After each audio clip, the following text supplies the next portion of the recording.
வணக்கம். பொறியாளர் குமரேசன் கனியூர்லேருந்து வீடியோவை பதிவு பண்ணுறேங்க. இப்போது நம்மளுடைய சைட்டில் ஒரு ரிப்பேர் ஒர்க்கு, பழைய பில்டிங்கு, நிறைய இடத்துல கிராக்ஸ் இருக்குது. அதே மாதிரி ஸ்லாப்பெல்லாம் அப்படி என்ன சொல்கிறதுனா கம்பியில் துருப்பிடிச்சி தொங்கிட்டு இருந்தது. ஸோ அந்த மாதிரி ரிப்பேர் ஒர்க்கு நம்ம சரி பண்ணுறதுக்காக நம்மளுக்கு ஒரு ப்ராஜெக்ட் கிடச்சிருந்தது. அந்த ரிப்பேர்களில் பார்க்கும்போது பார்த்திங்கன்னா கிராக்ஸ் செவுத்தில் நிறைய கிராக்ஸ் இருந்தது.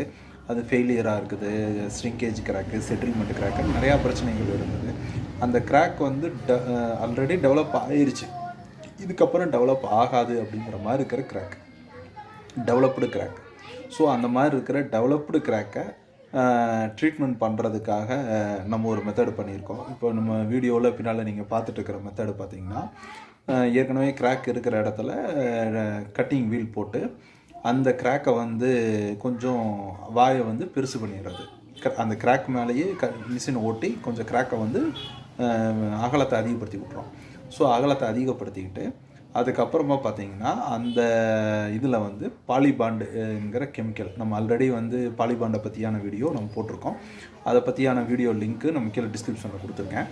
அந்த பாலிபாண்டுங்கிற கெமிக்கலை சிமெண்ட்டோட மிக்ஸ் பண்ணி அதை அப்படி களியாட்ட தயார் செஞ்சு அதை பட்டி தகட்டில் எடுத்து அந்த கிராக்கை ஃபில்லிங் பண்ணலாம்.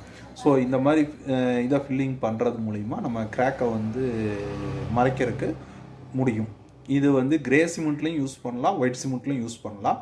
நம்ம அந்த அந்த பில்டிங்க்கு ஃபுல்லும் பெயிண்ட் அடிக்கிற காரணத்தினால நம்ம கிரே சிமெண்ட்டாகவே யூஸ் பண்ணியிருக்கோம். ஸோ அதை தான் இப்போ இந்த வீடியோவில் நீங்கள் பார்த்துட்ருக்கிறீங்க. இந்த பாலிபாண்டுங்கிற கெமிக்கல் ஒரு அருமையான கெமிக்கல். இதை பற்றியான டீட்டெயில்ஸ் முழுசாக தெரிஞ்சுக்கணுன்னா இந்த கீழே இருக்கிற டிஸ்கிரிப்ஷனில் கொடுத்துருக்கிற வீடியோவை பாருங்கள், உங்களுக்கு அதை பற்றியான ஐடியாக்கள் புரியும். நன்றி, வணக்கம்.